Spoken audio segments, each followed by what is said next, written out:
Hello, folks, members, and subscribers to my channel and the Facebook group of Global Elite Discussion, Awake New Zealand. Welcome once again. This is talk 8 of the Global Elite Discussion. It's been a while and I've been pretty busy with life, but that's how it goes.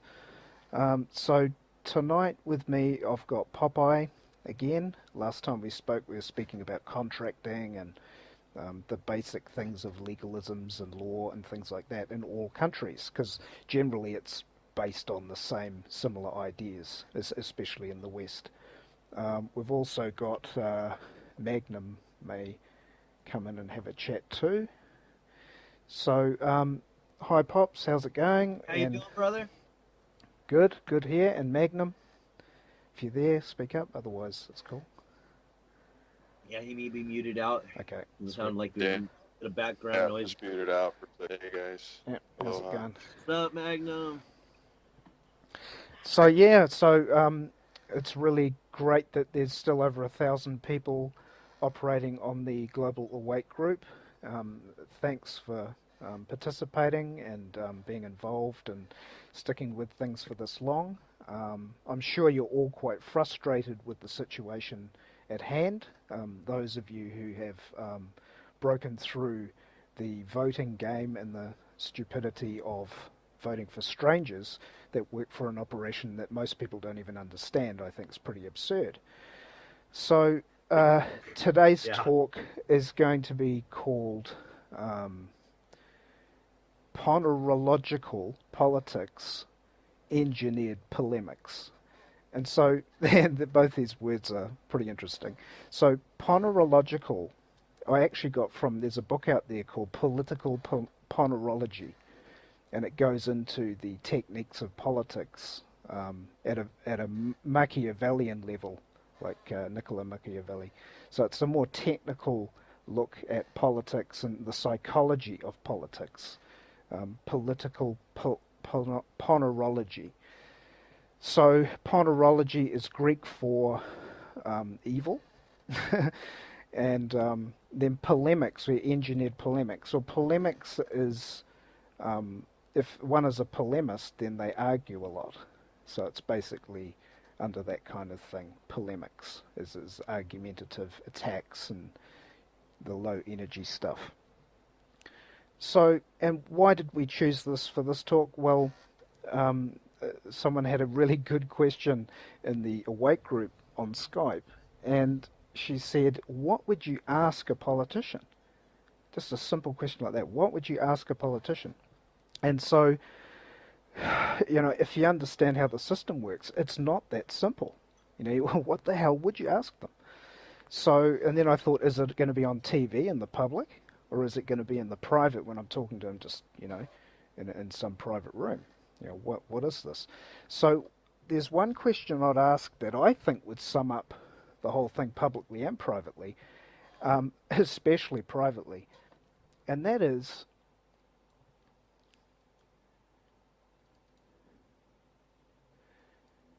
does he or she, or do you, the politician, have any more power than any other person would? That would be a good question. Yeah. And of course, the one thing that I think would have to be calculated into some of this when thinking about the question would be follow-up questions, because I think that the one dynamic, the unknown dynamic, is honesty, honor within that politician that you're asking the question. Will they be honest with you and give you the right answer? Give you the true answer from within themselves, and not necessarily the right answer, but the true answer, what is real within them. Well, it seems to me, guys, like operating from a position of fiction. I mean, what is fiction? Is fiction lies? If fiction is just simply lies, then how can anything coming from fiction ever tell you any truth? So, you know, you start talking about politicians or whatever, you know, again, is that just a flattering title? What's the what's written in the Bible about flattering titles, first of all, and secondly, I'm led to believe that First Samuel 8, when it talks about how the people clamored for an earthly king. Well, ultimately, what did Samuel do? He allegedly went to God and he said, "Hey, these people are clamoring for an earthly king," and he said they're fighting against me. And he said, no, they're not fighting against you. They're fighting against me, referring to God. And he said, now to go tell them what's going to happen if they keep begging for an earthly king. They keep clamoring for an earthly king. He's going to make their sons run before the chariots. He's going to make the daughters confectionaries, and he's going to do this, that. He's going to take away their best land, their best this, their best that, whatever. And he went back and told them, and they kept saying, no, we don't care about any of that. We still want an earthly king. Seems to me like the earthly kings, they give you that privilege, quote unquote, wink, wink, every November or whatever it is. They will give the citizens an opportunity to vote, right? Yep. So, hey, choose your earthly king. Yeah, well, and interestingly enough, since starting to realize some of these things, that's exactly what I've referred to Trump as the new little king. Comes equipped with his own little golden crown. There you go. Well, but the thing about it is, what does it say? What is written in the Bible about respecting a persons? James 2 verse 9: for if ye have respect of persons, ye commit sin, and are convinced of the law as transgressors. I don't know how much more clear it can be. Now, so the question comes up: well, what's a person? Could that be a great question? Maybe it's worth looking into. What's a flattering title? What the hell is a flattering title? When you call a dude something, a judge or a president or whatever, or a driver even, could that be a flattering title? And what does it say about? What's the admonition about flattering titles? You know what? It seems to me like it's a choice. Sure. In the colonies, the part of the title for a lot of these people is honourable such and such, and honourable this and honourable that.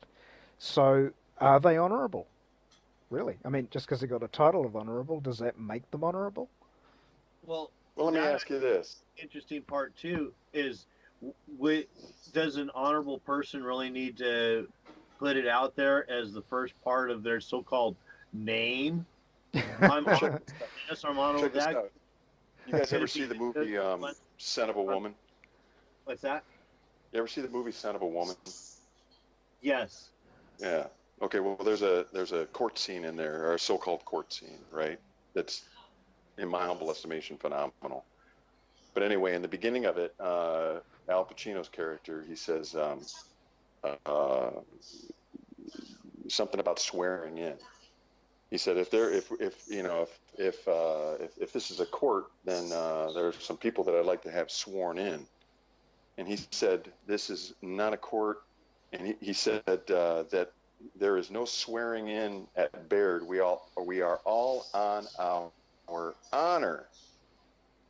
Now think about that for a second. So what happens when one goes into court and they say, we need you to swear on this Bible? Could it be that they're assuming that you're not on your honor because you have to swear in? Well, yeah, I would think that that's kind of a preconceived assumption, yeah. And, interestingly, it would seem, too, that when looking at all these different things, you get politicians that are up there saying that they're going to, like right now, they've got these so-called elections coming up again. And here in California, they're all rallying to say, oh, this guy's going to be the one that's going to go and fix Washington. They're going to fix the system. And it's like, okay, but isn't that what the last guy said? And the guy before him. And the guy before him. Yep. and of course exactly. the guy before him. And that's and when has the system ever been fixed? And of course, every time they get in, all you ever end up with is the same old bullshit. You know, like you get, like you were saying earlier, Cliff, about the guy there in New Zealand, where he's a Republican type. He gets in, and the next thing you know, he's flipping. Sure. Not doing anything that he said he was going to do. The things that so-called got him elected. Yep. Same thing with Trump around here. You know, it seemed like to me, and of course I didn't do the voting, and it was very interesting because, you know, sitting back and just watching it all from the outside, not playing, oh, I need this person or that person. You're just like, okay, well, they're both a piece of shit, and I don't buy into any of it. So let's just watch and see how this plays out. And I actually called before Trump got elected. I said that if Trump gets elected, it'd be interesting to see, because right now he's appearing and trying to portray himself as somebody that's not part of the team. He's outside the box. He's not part of the system. Will, if he gets elected, either all of a sudden become part of the team, you know, all of a sudden everything that he's saying now doesn't play out. And the real question is, was he always part of the team and just lying his ass off? Or was he really not part of the team? And once he got in, like we've talked about, he got converted one way or another with threats or whatever. Or being just illumined to what's really happening. Well, or even that, you know, kind of like we've talked about with a few of these other so-called internet types that seem to have done their flips, such as the Joe Rogans and Stefan Molyneux and some others, and even Stefan seems to kind of have reverted back to some of his more anarchist ways again. But for a while there, particularly during the election, and maybe it was part of his fear that if Hillary became queen, that things would really go south a lot faster. I don't know, but he became rather statist. Yeah, I think though most of these people, even like they get a good following and they are good philosophers, like even Trump to some extent, you could say he's got a good philosophy. So what is the problem? Why do we keep going back to this problem? Is because as soon as you put a leader up there, you're going to be in a different position straight away. He's now your leader, and that's no problem, because he might be teaching you something. But he is limited by being a leader. He's limited to how he can communicate with the mass that's following him.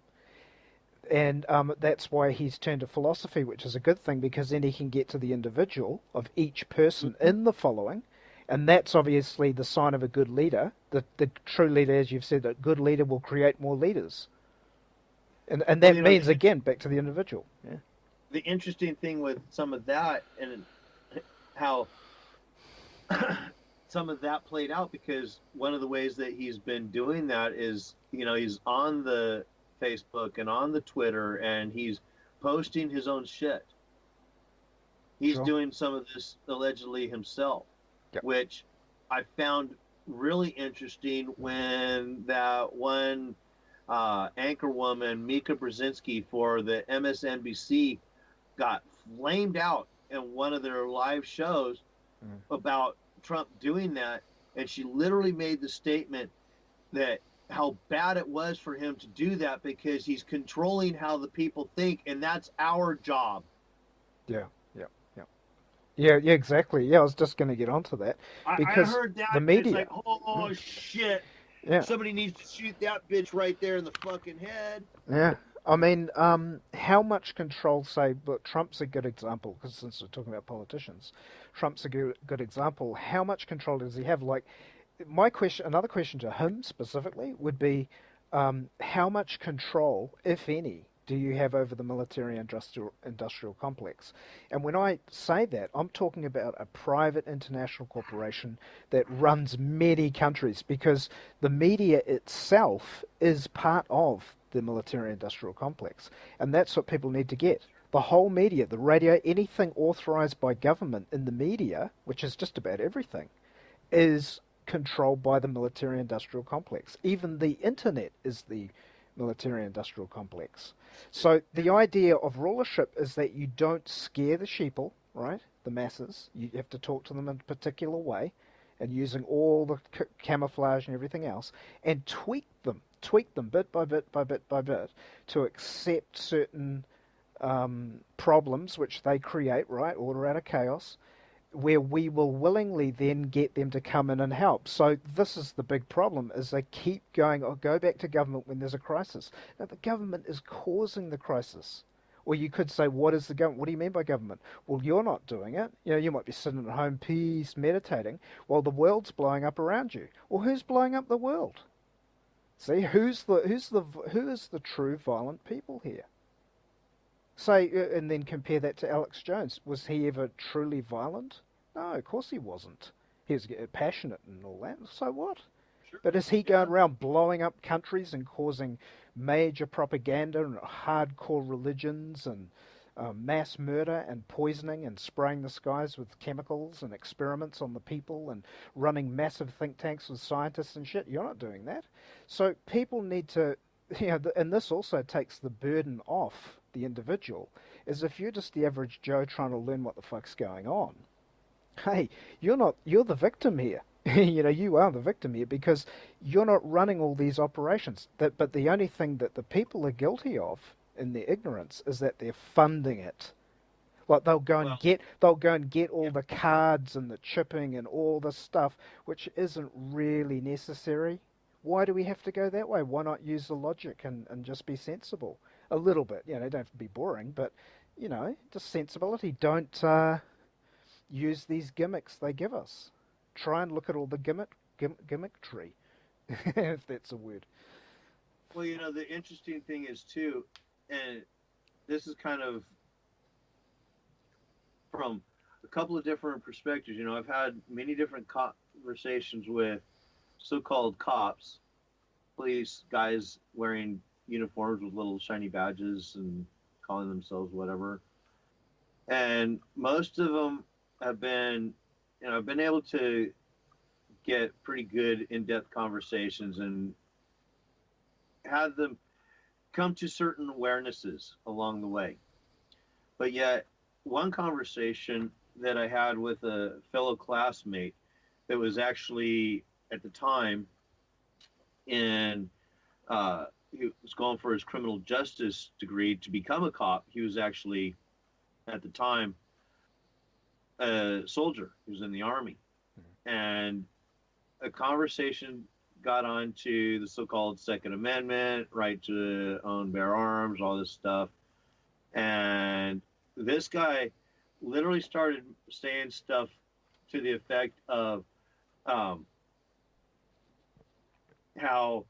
he was prepared to, at a moment's notice, just start killing so-called civilians. Mm-hmm. And I asked him, I said, do you really think that the military could just walk into downtown Mainville and just take over? He says to me, this isn't like Red Dawn. My friends are trained to kill, and we will annihilate you people. It's like, oh, okay. So, and I guess that's just completely ignoring the fact that and obviously this is from a standpoint of basic Second Amendment, so-called rights, whatever, gun ownership. We got 300 roughly plus million people, over 100 million plus have guns. On average, there's at least 3 guns per owner. So that means that if you don't have one, your neighbor probably does, which means that when you calculate that compared to the, couple million soldiers, really, the fucking sheer numbers. And could it be that there's a lot of us that are former military, that we've been through all that training, that we know exactly what the fuck to?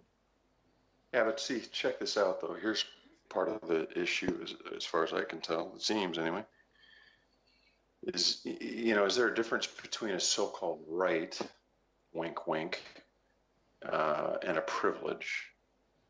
Nice. And it's interesting it's interesting that I don't know how many times I've heard the brothers wearing the black robes say, so and so has waived his Fifth Amendment privilege.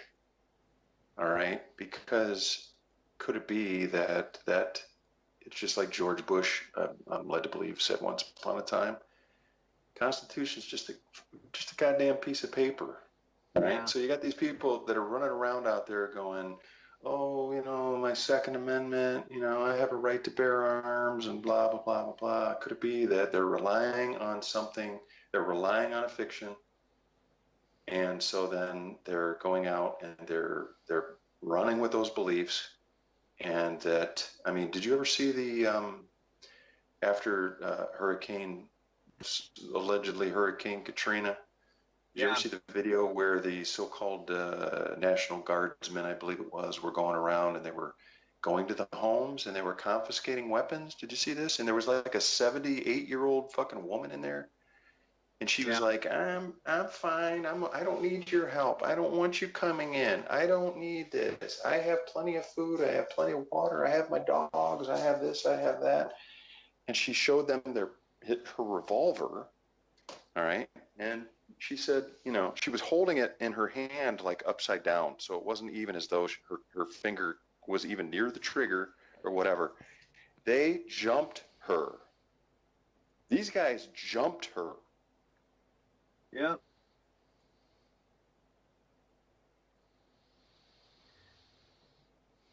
Oh, I think we might have Skyped out on Magnum.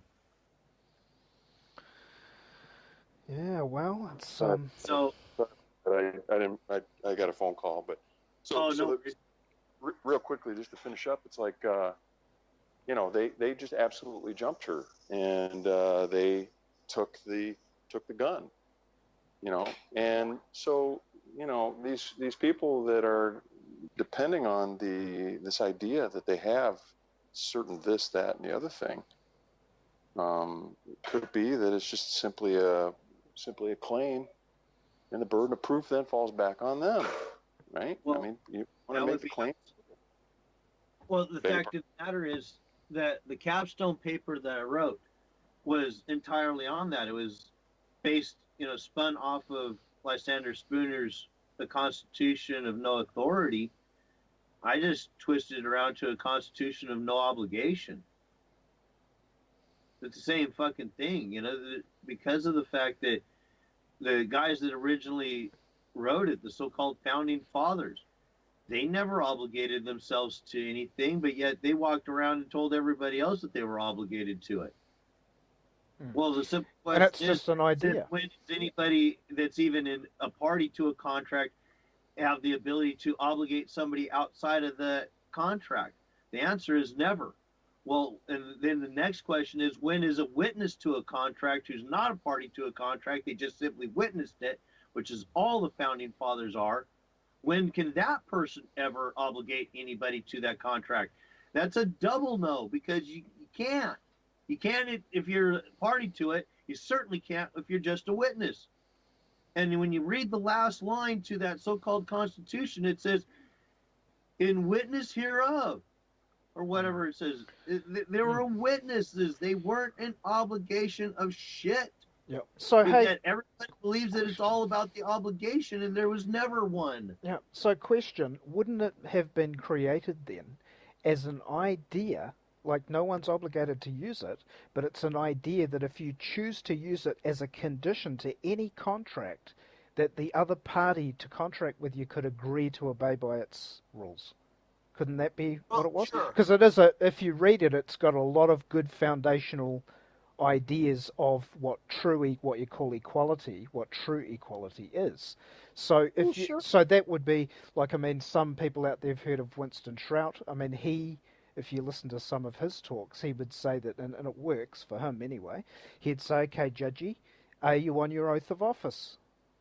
Yes or no, for the record. Are you on your oath of office? So if the judge isn't, then he's not obeying to any of these rules based on a constitution. If he is, now he's got to go under all these rules.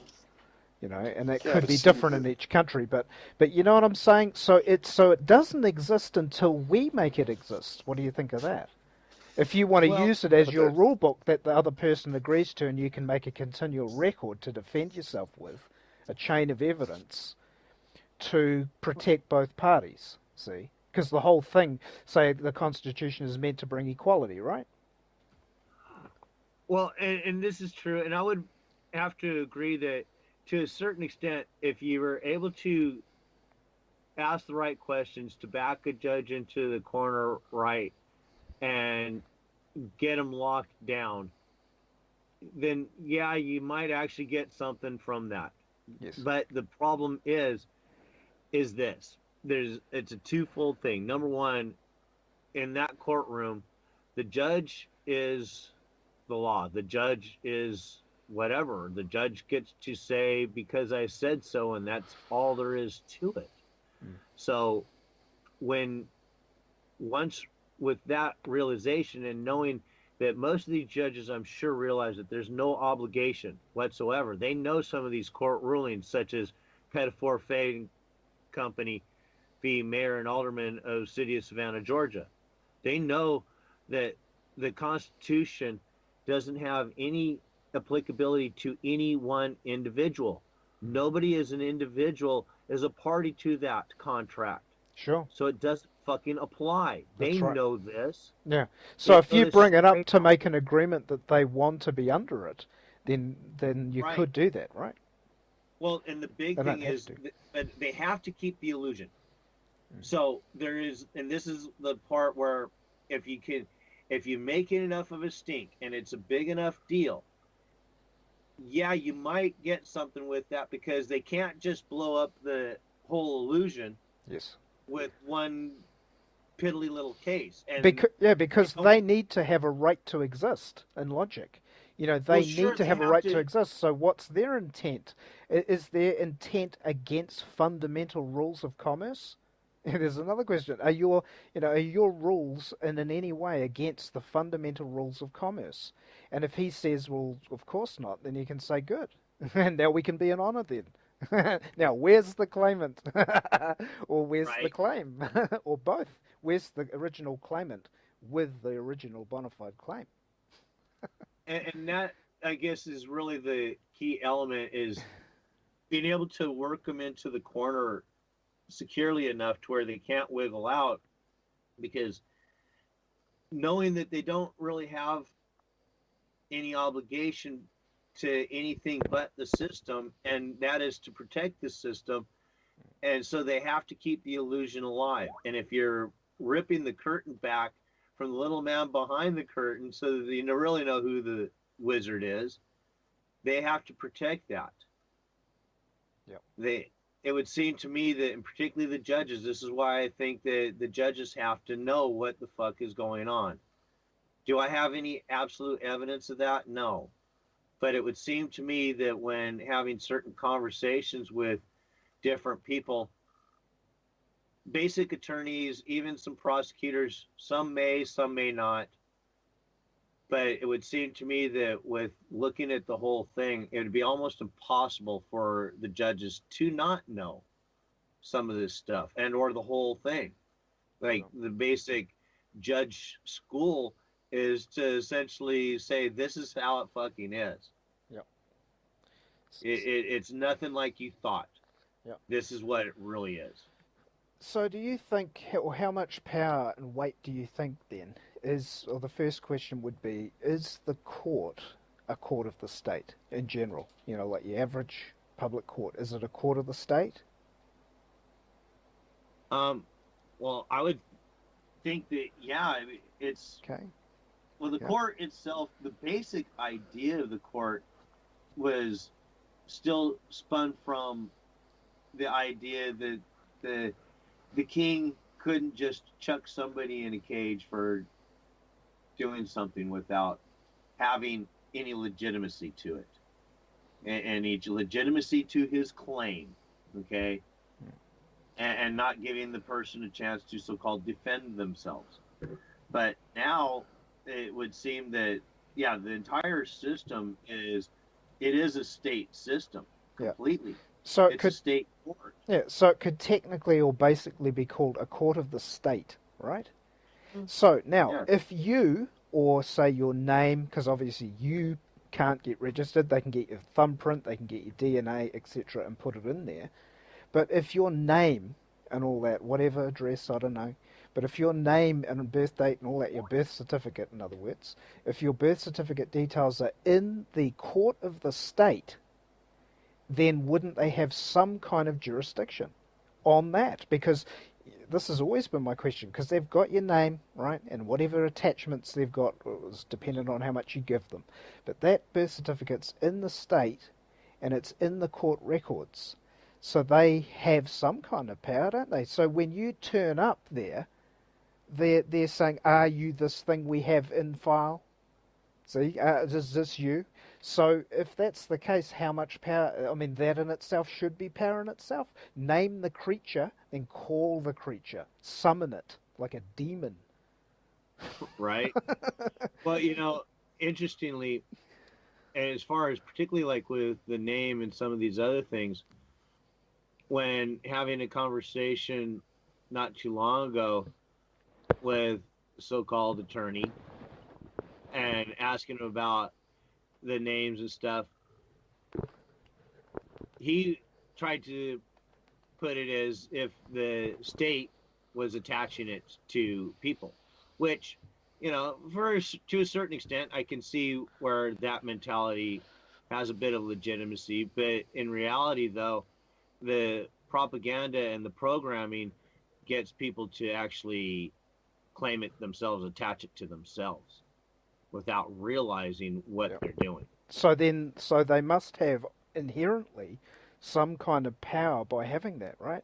I mean, most people voluntarily go and register in that court state, we'll call it, state court, to what? Why do they do it? For protection. So, because if you get some guy who knows nothing to do with honour and the law, and he comes and breaks into your home and takes all your shit, or causes a debt, then you're going to want Big Brother to come along and enforce your claim against it to write it. So, and I remember Tom, we won't say who exactly, but Tom, he said, you remember he was questioning, oh, well, who would protect us if you don't, if you get rid of the state, so to speak, then who's going to protect you? See, so there's the thing, because people are going to be forming gangs, surely. I mean, can you stop a person forming a gang? It's pretty hard not to. So why not have the super gang? Well, and interestingly too, the thing with all of this is that it's not just a commerce thing, because we're not talking specifically just doing trade or whatever, but it gets into some of that protection thing, and that is, again, the surname. They want you to believe that the pronunciation is the surname, but no, it's the surname, the insurance name for all things commerce when you're dealing with the public. That's how they have the system that has been devised. And is it great? Is it wonderful? Well, no, I don't know. I don't think so. I think there's a lot of fucking problems with it, but that's how the system is set up right now. And again, that linguistic sleight of hand, people thinking that SUR isn't sure, like SURE or SUR ASUR or surety, assurance, insurance. It's all the same. Sure. It's still the same portion of that name. It's all about the surety. Yes. It's all about the surety. And security. In security, exactly. And that's why, they don't want you to realize that the surname is your surname, so that you can operate in commerce without having issues, so to speak. But yet, obviously, it creates a lot of issues, because the lack of knowledge, lack of understanding gets people into a lot of trouble. They start laying claims to shit. They've been trained to and programmed to lay claim. The parents lay claims. They teach the children how to lay claims. They go to school, they lay claims. Sure. And so they never understand what they're doing. Mm. But also we can't forget that I mean, it's tight because they've got the way of setting up the quid pro quo type of deal, carrot and stick, you could call it, another way Oh of yeah, saying it. But quid pro that's right. quo, for the people that don't know, look it up, is basically an equal exchange, So if they give you the internet, you're free, right? But we'll monitor everything. We'll give you the car, but we'll tax it. We'll give you this, but we'll do that. We'll do this, we do that. So, and in a way, that kind of thing does make sense because you're funding what you want. But that's where it gets dicey, is because is it what you want? Because now we go Well, into of the course. programming. It's where you're told what you want, and this is where it gets dicey. So it's the medium that's causing the problem is the media, the medium, the media, and media is media. Right. But who are they to give you that, though? Who are they to give you what belongs to God? Who are they? Well, Where does Dominion Who's fall into any of that? but who's they? What do you mean? Who's they? They're selling Whoever. someone's selling Whoever. something and someone's buying something. Well, could Evidently. that be part of the problem? Who's well, the I one think. that's buying anything? Well, the Well, All people. right. And what evidence is there that the one that's quote unquote selling anything has the authority to sell it in the first place? Can you that sell makes what sense. belongs to God? Well, then that's where they come in and say, well, is there any evidence? Or if you challenged a corporation that's selling you something, they'd say, well, where's the evidence of the damage? They've got to prove the damage. How do you challenge a corporation? Wouldn't you have to meet it first? Oh, well, here's our representative. Now, where's the damage, Okay. sir? We're not causing any damage here. We don't believe any evidence exists. Okay, a representative. So is the representative the one making the claim? I'm making the claim on behalf of the corporation. That's what I'm trained to do, sir. I'm a lawyer. You're a lawyer, so That's right, sir. So where's your is that a evidence of claim? damage?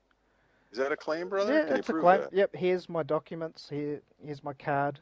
See, I'm a BOA and So BS and B this and B that. so a piece of paper, Degrees down to my knees. a piece of paper made you something, brother? That's well, pretty cool. well, How does that work? basically, I believe I'm Can you quite well explain that to me? qualified. I've got references if you need to see them. I've got a good reputation around town. So you got a We've gotten a reference from lot of what? big Another people, guy that's going win to some make a very claim big to a piece cases. of So, paper?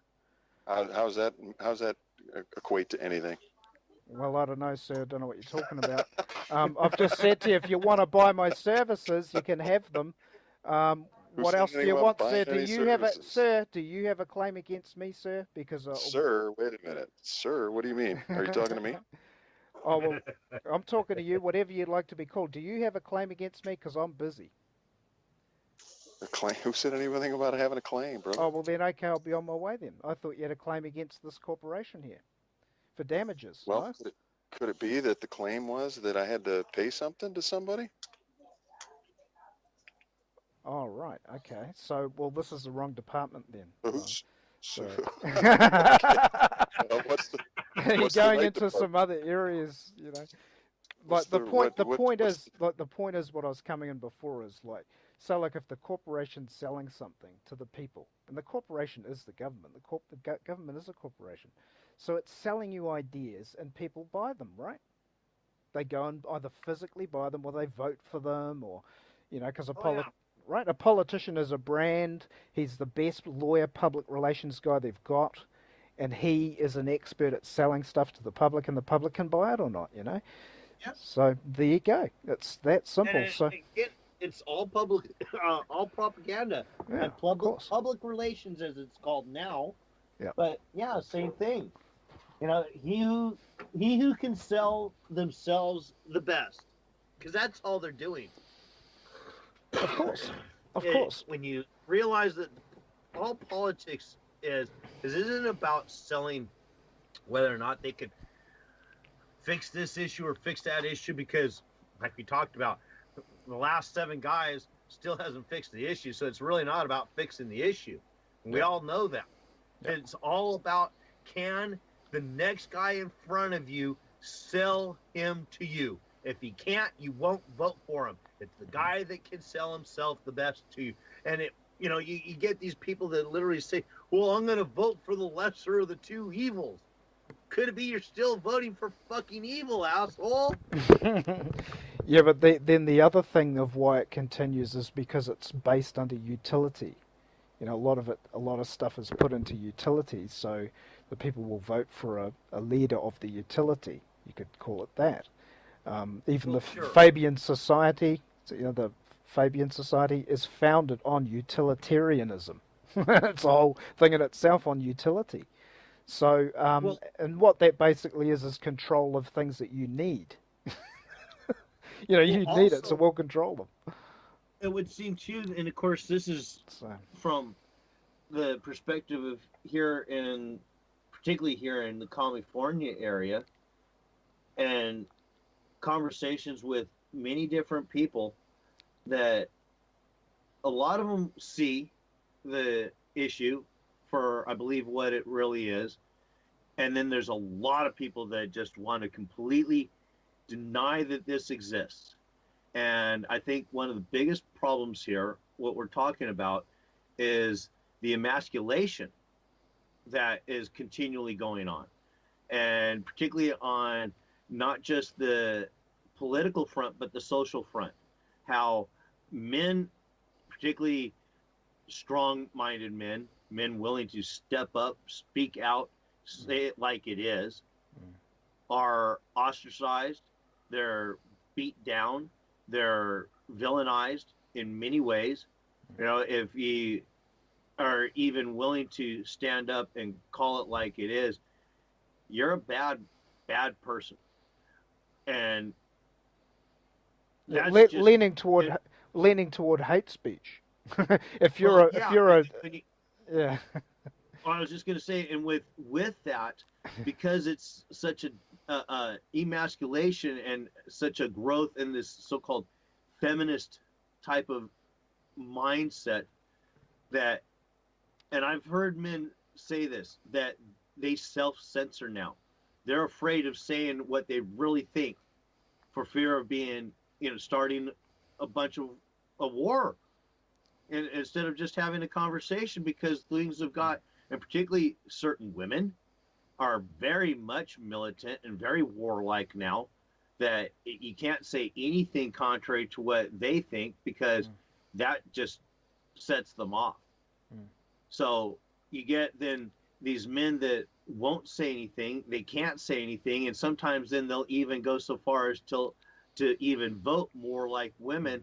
And one of the biggest issues that's kind of in all of this, it's been understood in the psychological sense, is that women tend to vote for security where men tend to vote for freedom.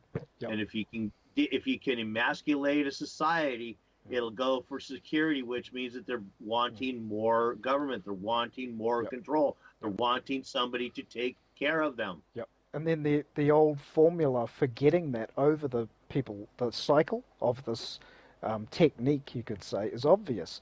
Go for the children first, right? So, people that, obviously everyone's too busy working, so they put their children into a kindy or whatever. Not saying that's all bad, do what you want, but, their technique is to get control of the children, the woman will follow, and then the man will follow the woman.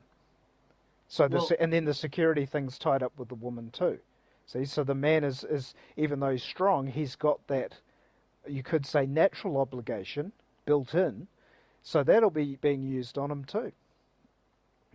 Well, and interestingly enough, and I found this very bizarre. The other day, I was looking through a couple of things to see kind of what was going on in the so-called world of sports, and I come across this thing. They're actually televising high school football now, and I see this interview with a couple of so-called high school coaches, and they're talking about we this and we that, that group mentality, and even saying how, well, we've been physical, but we need to be more physical and all this. And it's like, wow, okay, so it's okay I guess, at this point, but yet in the real world where men need to be physical and sometimes it's imperative, we're ostracized for it. We're made to seem like we're bad because we've done something that was kind of necessary, thousands of years of tradition to get us to a certain point, and all, women taking care of the children and the nest and all of this, and it took what, 70 fucking years to completely destroy that? Because wasn't it, well, actually, I guess it's closer to about 90 years now. Because wasn't it, or close to 100? Because wasn't it 21 here in 1921? I think it was when women started being able to vote. Yeah, and isn't that Which, interesting that it's just after the Industrial Revolution? right? And of course, a lot of things can be linked to some other little pieces can be linked to some of this too, which aren't necessarily bad. I don't think. I think some of these things are good. It's just a matter of how they've changed some stuff to where society just isn't what it used to be, such as appliances that made life easier for the Yep. mom. Such as a dishwasher, washing machine, vacuum cleaners, and so on. These things cut down the time it takes to just take care of the nest, to where they had too much time on their hands, and then they started being told, well, you need to go out into the world and make something of yourself because you're nothing if you sit at home. The most important job in the world, in my estimation, is raising children. Women had that job, and they had it hands down. And in fact, in this so-called world as it stands, statistically speaking, if things were, and the people that work it like the old school tradition where it's a stay-at-home mom, the dad goes out and he brings home the fruits of the labor, they actually have more. There is more for her to actually go out and do with, for the house, for the children, whatever. And I'm talking in terms of, whatever, the so-called dollar, the Federal Reserve note, whatever the case may be. As opposed to when they're both out there working, which is everybody thinks, oh, well, we both got to be out there working because we don't do that. We won't be able to afford this, that, and the other thing. We'll be out on the street. Yeah. Well, fact of the matter is that seems to be the quite opposite, because number one, if the mom is staying home, then the dad can focus on the job even more and just go out there and do what he needs to do in a general basic sense. All other things aside, if we're just going to look at what the dad goes out and collects and hunts, whatever. Yeah. Well, I mean, exactly, the hunting, and I mean, the work culture, say, since the Industrial Revolution, has changed men in itself, and women, because the women would be obviously working too even back then, right? And the children will be working when they're 12 years old or even less in the Industrial Revolution. So, that was a whole thing that brought up families that transitioned through these wars, etc., and then go through the hippie generation and all that stuff, and then into obviously the technological society that we live in today, which is highly, obviously, more technicized, obviously, than ever before. So going back to nature again, of a family especially, you'd have the old grandpa was meant to have all the wisdom. He's now different, right, these days. I'm not saying all old people aren't wise. Some are very wise. But, there's probably less now than ever. And then you've got the father too would teach the children, or teach a child how to hunt. So, how can you cope with that today is, well, you're still hunting. You're still hunting for a job. You're hunting for food. You're hunting for this and that. You're hunting for a deal, right? So teach the child commerce. If you're going to... In fact, probably the best thing to ask a politician or a budding politician or whoever, the bankers, whatever, is to say, look, why don't you just teach the children commerce as a fundamental, not all the bullshit other stuff that is just usually rubbish, to teach them commerce. I mean, we had a... yeah, but see, I think Yeah. Well, when you speak about commerce, real quickly, sorry to interrupt, but when you speak about commerce, see, I think most people have a misconception that commerce is buying and selling. Yes. I'm of the opinion that commerce is not buying and selling; it's buying or selling, Hmm. or it's buying and selling rather. Okay, it's not like buying something. It's like a baker will buy flour and then turn it into bread, Hmm. right? So that's not commerce. Mm. Okay, commerce is the buying and the selling. So in Sure. other words, it's like these traders. Mm. It's these guys that deal in equities or what have you. Okay, they Hmm. buy it, they hold on to it, and then they sell it. See, Mm. and I believe that Futures. was the Futures. right. Futures Okay, bonds. and Yeah. they're dealing in so there is no improvement. They're just buying it, holding it, waiting until the price goes up, and then they're selling it. I'm led to believe that is commerce. But the thing about it is too. Now you get back to your point before about the breakdown of the family and all that other kind of jazz. You ever hear of the Milgram experiment? Yeah, I have. Oh yeah. Yeah. Yeah. Yeah. Oh yeah. Well, what was the outcome of that? Do you recall? Well, that one obviously. That the women were more likely to turn up the juice. Significantly higher percentages of women Oh were sure. willing to turn the juice way up. So what does that tell you And, about the feminine aspect? and when you add in the B.F. Skinner experiments and how much more easily the women are to program, Mm. oh fuck. Yeah. And of course, for people that don't know, Skinner is the expert in behaviorism, which is Oh sure. patterns Yeah. and creating habits and patterns within the Right. person. Yeah. In fact, Skinner was really instrumental in realizing, even though Pavlov had discovered it a long time ago, that with the benefit, the reward, you can actually create these patterns quite quickly and simply. The only real difference from what I saw from studying the psychology is that Pavlov just basically did it with the dogs and kind of wrote it down and looked at some other things a little bit, but Skinner really took that concept and ran with it and did it because he did it with the rats and he did it with the pigeons He even and he did it did with it with his own people. daughter. Yeah, everybody. Yes. He put And his own and, daughter in then a also, cage. and I forget I think it was baby, oh, baby something, I forget now. And I'd have to go back and look. They did an experiment and it was on one child. It was a very radical experiment, but it was very telling. And that um, they put this baby in a setting where they kept bringing things to it and seeing how the baby would react to it. And they brought this cute little, um, a cute little white rat, if I remember, or rabbit. Was it rat or rabbit? I don't remember right at the moment. But anyway, I think it was actually maybe even a rabbit. They brought this rabbit, and the baby fell in love with the rabbit, wanted to hold it and all this stuff. Well, in this setting, there was a curtain, just a sheet basically, hung behind the baby.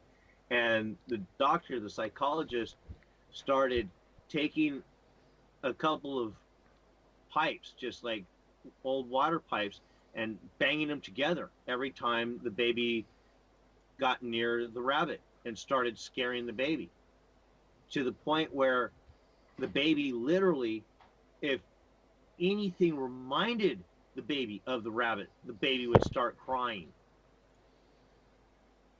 Yeah. Completely Makes fucking sense. changed this child from loving the rabbit to hating the rabbit to being afraid of anything that even reminded the baby of the rabbit. Mm. Sure. Talk about some fucking programming, boys. Mm. Let's sit down and have us a discussion here. Yeah, but it's such a vast subject. You have to chop it down into smaller subjects. Like then there's the fear, which is absolutely all pervasive is fear. The techniques of fear, and most of it, of course, false appearances. Or what is it? Fear. Um, it's basically most of it isn't real.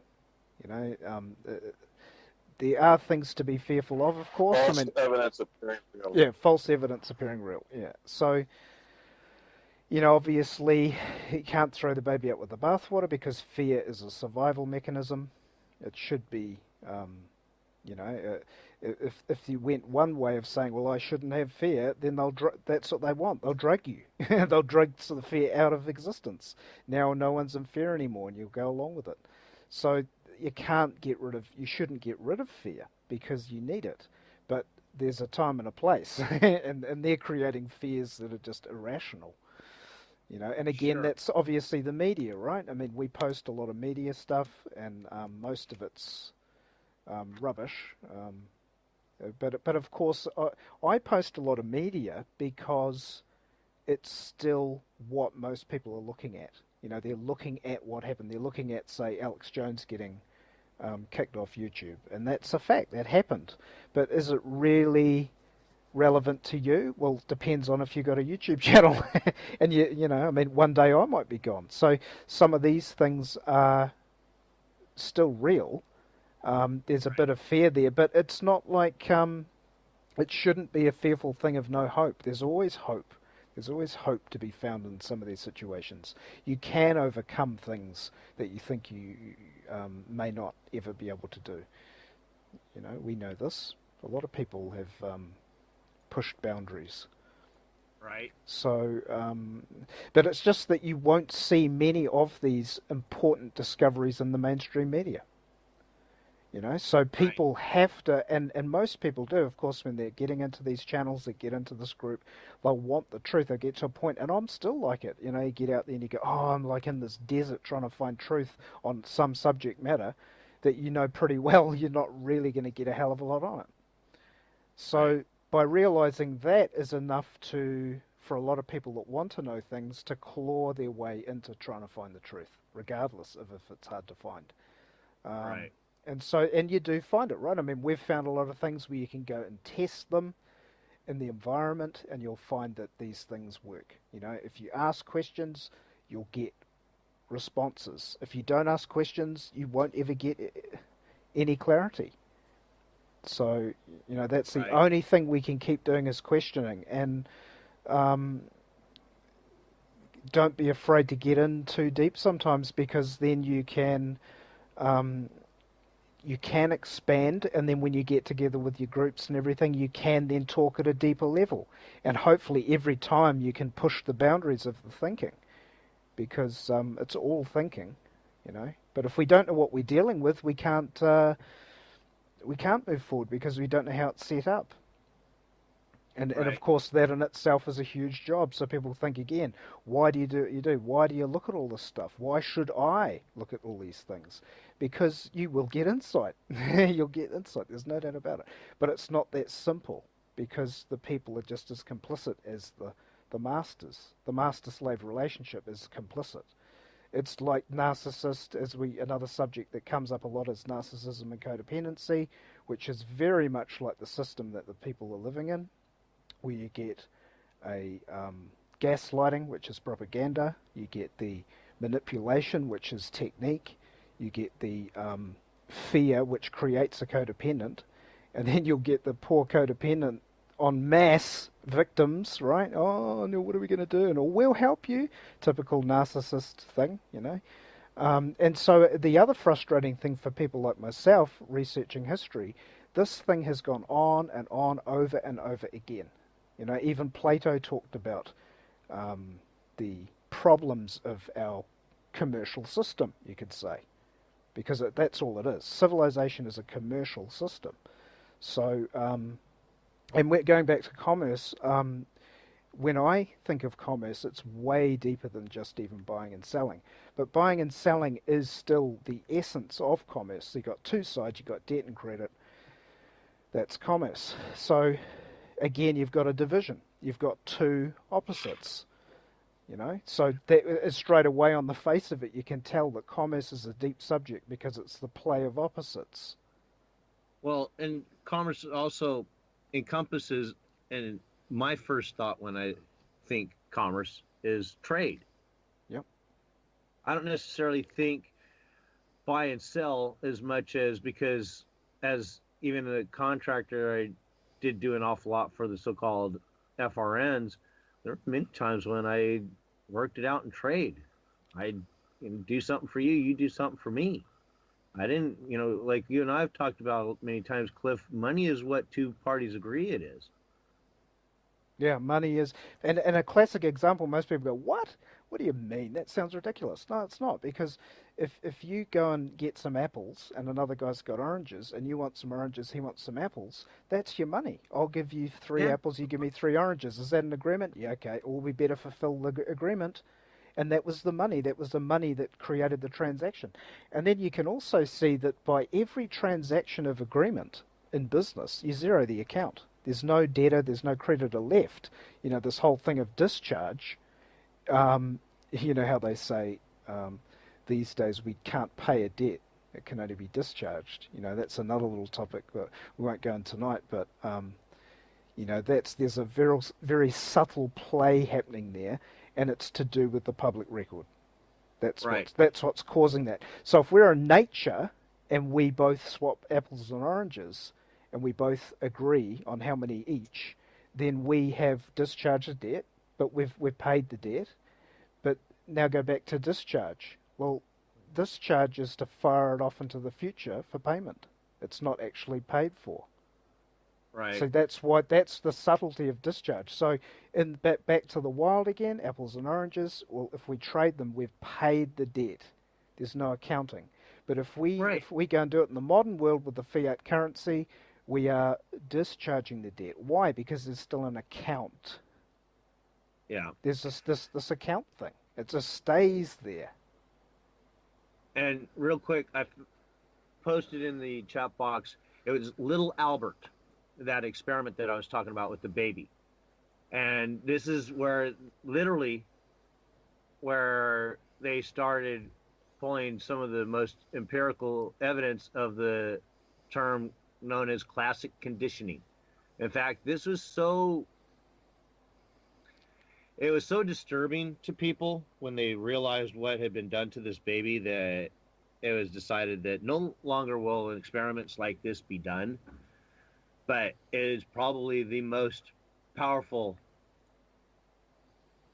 evidence of conditioning. Mm-hmm. And when you look at what they did to this baby, and anybody that ever looks it up, look up little Albert or baby Albert, you'll find the information on this. There's plenty of it out there and videos of the experiments. You see how a baby is conditioned at that point, and you then start realizing that that's an extreme, but that's just the extreme. And could it be just like with water being able to drill through granite?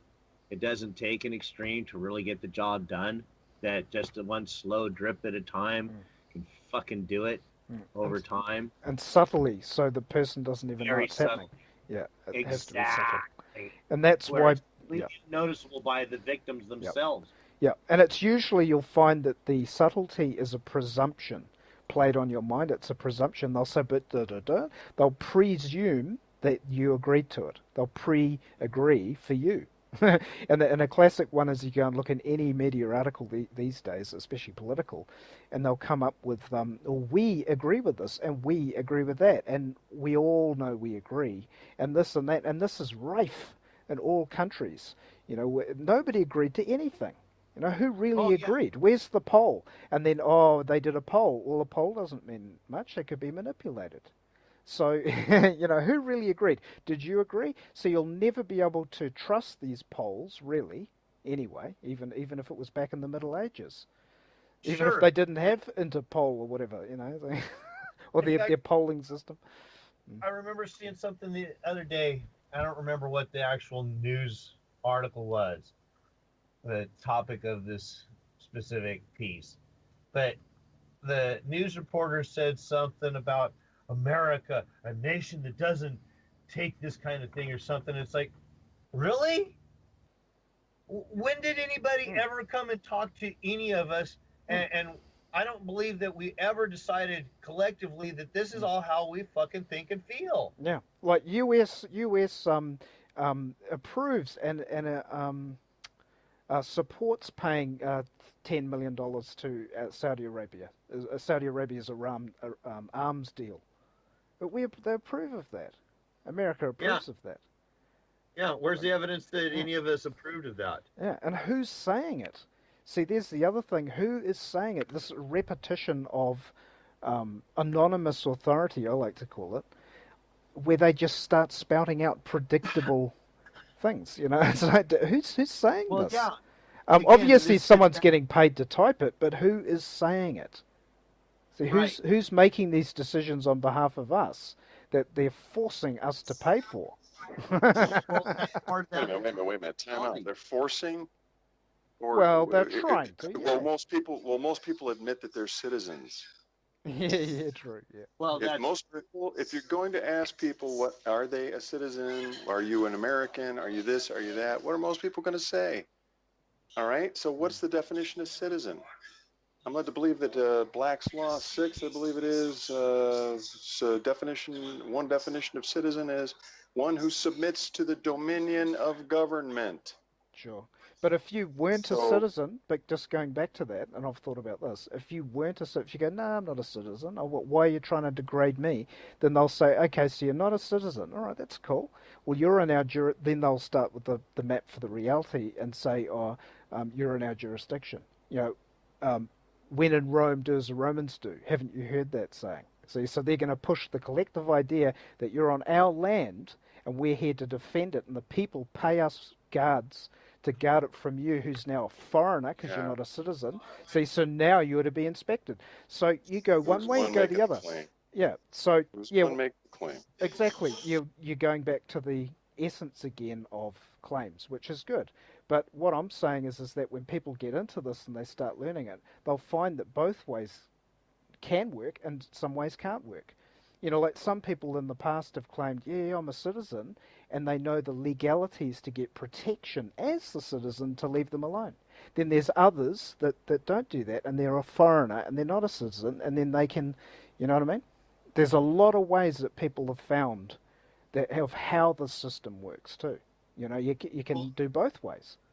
Part of the interesting with that too, in my mind, from some of the personal experiences, different conversations and such, just that word citizen is so provocative and easily stirs up this, the basis of the whole topic tonight, that extreme verbal attack. And literally, I've asked the question of people at times, both in person, in writing on places like Skype, the Facebook, not so much on the Skype because typically there's more people that, understand what a citizen is more on a deeper so-called legalese or whatever level. But interestingly, though, on places like Facebook and Instagram, some of these others, when you see a conversation about a U.S. citizen or whatever, and you ask the question, well, what's a citizen? I've literally been told that I'm a complete fucking idiot, all this other stuff. Oh, you're so fucking stupid. You don't know what a citizen is? Well, yeah, maybe I do, maybe I don't, but could it be that I'm asking you to see if you actually know what it is? Yeah. The actual so-called legal definition? Yeah. You're sitting here talking about it and all these legal things like you really know what you're saying. Could you please give me that definition, the so-called legal definition of the word you're using? Yeah, because they're implying that they know. If they know you don't know, you don't know what a citizen, well, then obviously you do. I've been looking for years and years and years studying it, and I still don't know what it is. Do you know what it is? Yeah, exactly. And of course, when it comes down to it, having at least done a bit of the studies and all, I'm led to believe I have a reasonable idea of what the concept of a citizen is. Have I ever actually seen one? I have no idea. I've had some people claim that they were, but yet they still didn't really have any evidence of it. Well, wouldn't you need lots of sashes and badges and medals and symbols and hats and all kinds of symbols on you? Wouldn't that be a good start? Well, I think that I've seen quite a few people like that, and even those people that had some of that stuff hanging off of them, when asking what a citizen is, never pointed to those things as their evidence thereof. Interestingly enough, Yep. how interesting that is that they had the evidence hanging on them of their claim. You know, they had all this stuff to say, well, this is what I'm claiming, and here's my evidence of it right here, hanging off my chest. Yeah. But yet never realized to point to it and said, well, here's the evidence. Yep. When you ask and they're stammering, saying, well, I don't know. Yep. Or they go, or the worst yet, you know, they turn on you and start calling you names as if you don't know. Yep. Which is usually a ploy to, to switch that onus around, because they don't know. So instead of exposing themselves as being an idiot and not even having the ability to just stop, look it up right the fuck then before they open their trap, no, let's actually just go stupid. Let's go full tilt stupid and just start calling the other guy a complete idiot or whatever. Yeah, and then I'd go back to the question, as I would for the politician, the guy with all the medals and all the colours and sashes and everything on him, who believes he's a citizen. I'd say, do you have any more power than any other person would? And then see what he says, because if people think about that question, it's deep, man. It basically equalizes everybody. Because if someone's got all this authority and they've got all these badges and they're meant to be the highest, and obviously when people look for the Illuminati, they can't find the top guy anyway. So, in the end, I think they say, well, we don't know who our boss is. So if that's the case, then where do I fit in? And do you have any more power over me than any other person would? And then you'll find that no, they don't. You need to do certain things for them to get power over you. That's the whole point. They're just a human being with an idea dressed up in their little ritual, and they're trying to say, oh, we're this and we're that, and you're one of us. So you go, what? I don't know what you're talking about. It goes back to like the guy at the party. If you're at a party and someone comes in the room and they go, hey, idiot, do you turn around? Citizen, I don't know what you're talking about. Haven't got a clue what you're talking about, mate. Can you tell me what the fuck that is? Why do you assume that? I mean, I know you're a human being. You've got all these medals and all this shit on. I don't know what the fuck that is. Well, I've broken this down in the basic conversation with people, random conversations, and asked them things such as, do you have the right to just walk up to somebody and hold a knife to their face or a gun to their face and demand something from them? And inevitably, to one, I've always been told, no, I don't have the right to do anything. Okay, well, if I don't have that right and you don't have that right, can we get together and can we delegate that right to somebody else, a right that we don't actually have? Well, no. Well, then how many people does it actually take to be able to get enough people to be able to delegate a right that each and every one of us do not have individually? Well, I don't know. Well, then why the fuck are we doing some of this shit? And then the ease for people that think, and I'm not going to go into detail because it'd be another one or two talks to cover it. But people say, oh, what about the roads? What about this? What about that? You can't make any big changes. You can't totally make it disappear. So, well, the beauty of it is that because the system works on money of account, that's what it's based on nowadays, is just money of account, which means, it's not just easy to transition over to the cashless society and just have blips on a screen as an accounting, but it also is based on the fact that they can zero an account of anything within their jurisdiction, anything within the public can be zeroed out within itself. It's their money, it's their bank, it's their system. So they can zero out all debt all the time, but they choose to keep the record and keep it going. So it doesn't have to be that way in this system. Therefore, this whole thing of debt is the other topic which goes into eugenics. The money and the money system works with the eugenics movement because It's all mathematical, calculated to fund certain areas of things with certain genetic types, classes you could call them. So the bank Right. is a eugenicist, and it gets into all that too. So, holy shit, can someone get out of their eugenic gene pool? Yeah, fuck yeah, people can do it. But you've got to learn how to get out of it. You've got to learn how to get out of this, because it seems like, going back to that Iron Maiden song, Children of the Damned. They say they're damned in hell and all this. Well, what the hell's damned? You're damned off in this damn box. You're damned, and you not breaking out of that box to look. There's a whole lot more here that's going on that you can use. Mm-hmm. And then and that's really where people have to go. There's no way the system will change until people break out of that box and know what a citizen is. Really go and have a think about it, and know what a birth certificate is. Go and look at it. It's money. It is money. A birth certificate's money. There's no doubt about it. It doesn't take you long to figure that out. So once you know it's money, you'll go, oh my God, and then there's a whole can of worms there, of course, that a lot of us got into that can change your life, literally. You'll understand a lot more about how it works. And it is the people's ignorance that's putting us here, of course, because we're buying into the low-grade media that doesn't want to talk about it, doesn't want to talk about, and the schools don't want to talk about commerce. It's just my opinion. War is commerce. Oh my God, it's terrible. Why teach them war? Because, unfortunately, and this is going to be a hard one to change, unless you go to Huxley's Brave New World, we're always going to have conflict. There's always going to be someone who wants to be right. Well, so...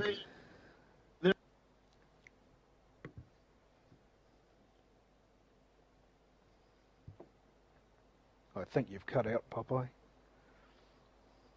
Oh, I'm sorry. I'm sorry. Well, my thought is this. As far as particularly when it comes to schooling and raising children, and I didn't specifically have this same mindset today that I did when I was raising the girls. So, there's always that progression, but even then, I tried to instill in them to think about things beyond the end of their noses. Well, now at this point in the progression of my own learning, I think that the best three things that schooling should encompass is, first and foremost, understanding who we are as a person, the living being. Then, two, critical thinking. I think this is imperative. If people don't understand how to think critically, which is part of the biggest issue out there, they don't get it. They don't know how to, and not saying that I fully get any one thing, but I at least understand that you should try to break things down. You should try to think, and by critically thinking, not just automatically taking something, kind of going with the quote from Aristotle that the mark of an educated mind is that they can entertain a thought without actually accepting it. Yep. Which means that you don't just because somebody says it, you say, yeah, that sounds good, let's run with that. You question it, you break it down a bit.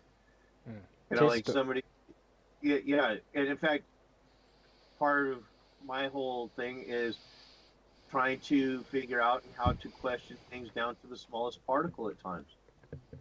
Is it annoying for some people? Well, yeah, I think that it is, because so many people just want to accept things for whatever they are, that ignorance is bliss and we need somebody else to tell us what's right from wrong. So let's not worry about thinking about things that far down. And of course, one of the things that a little piece of propaganda that I had brought to the attention not too long ago, that it's like, oh, fuck, okay, yeah, that, I didn't realize that, but yeah, there you go. And that's the saying, where there's smoke, there's fire. This came out right before the breakout of the First World War and the U.S. getting all involved and all this shit.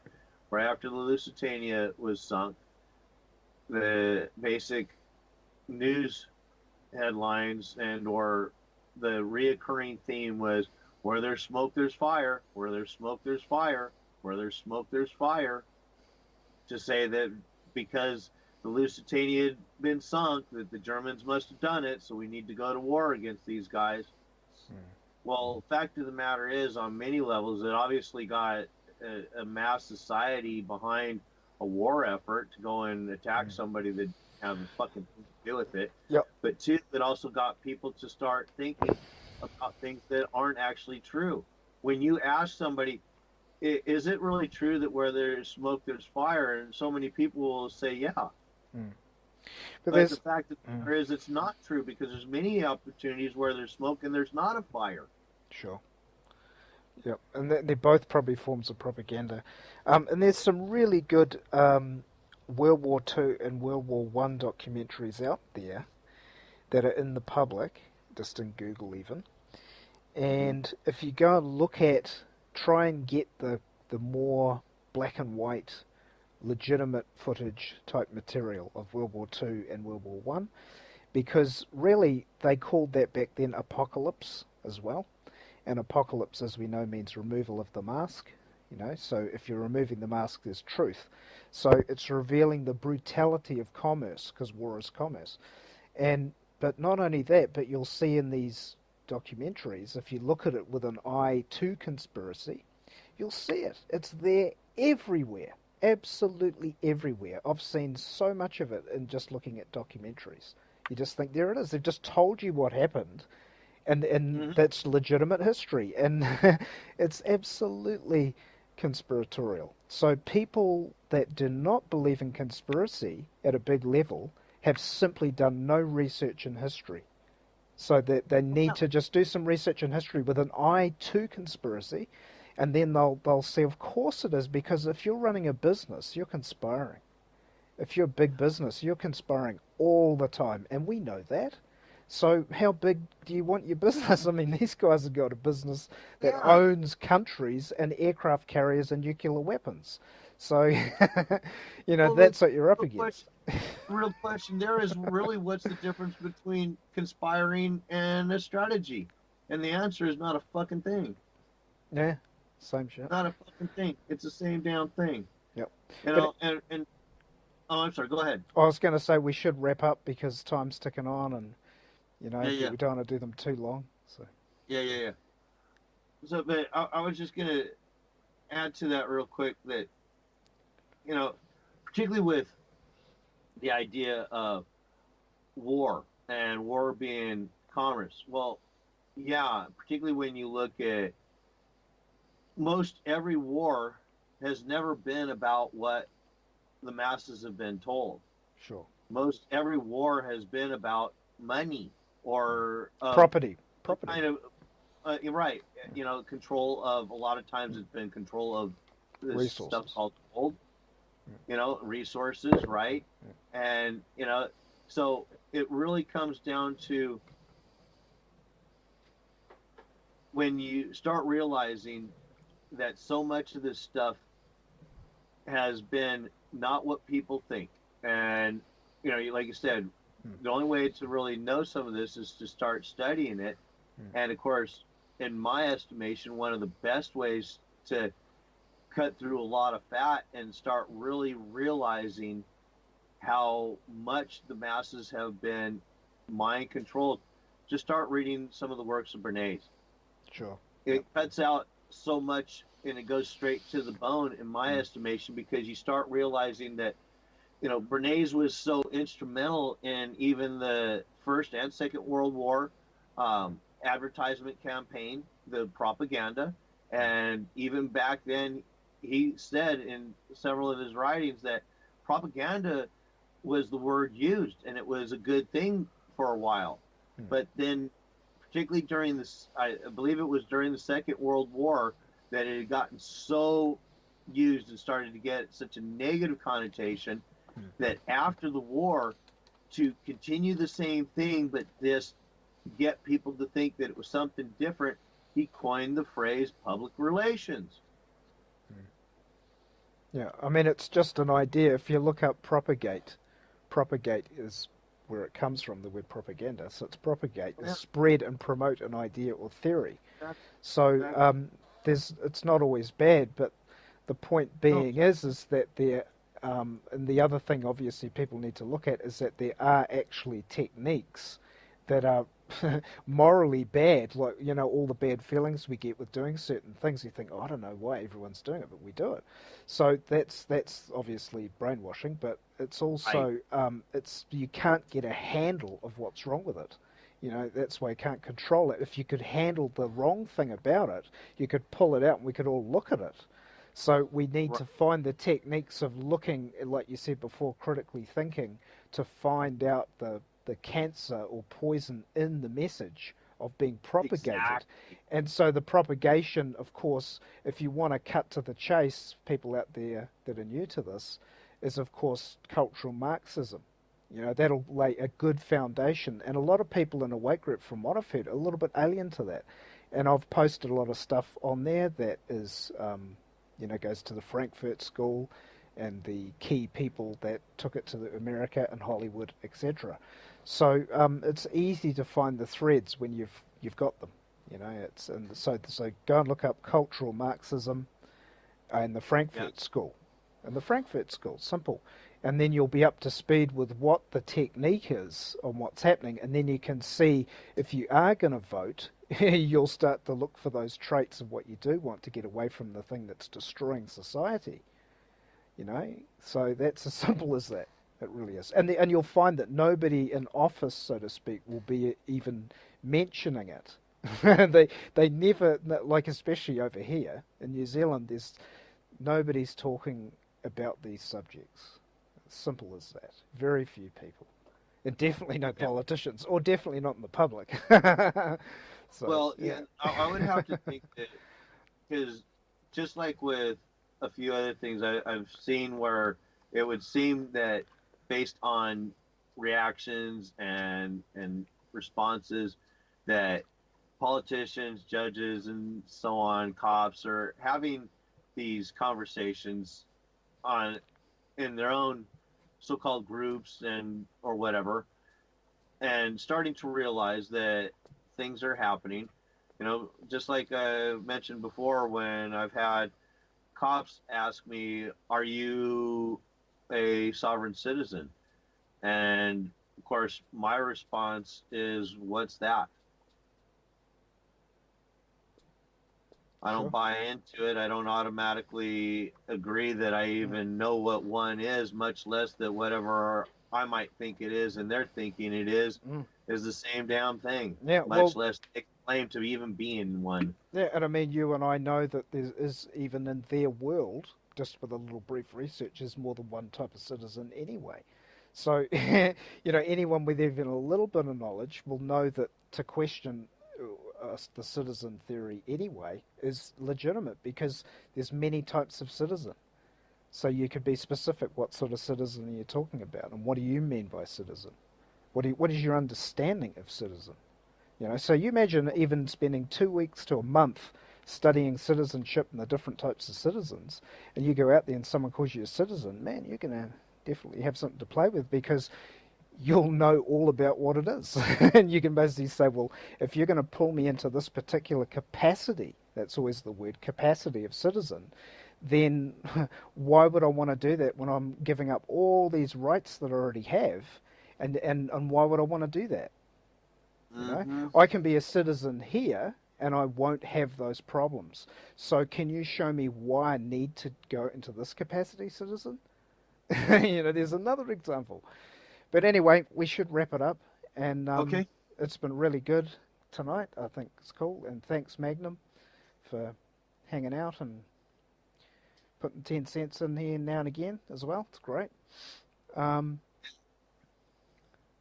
Awesome stuff. Yeah, we'll have you on again. And Popeye, Popeye's now the admin in the Skype group too. So he's been with us for a while. And Lucy's been pretty busy as of late, so we might get her on at some stage.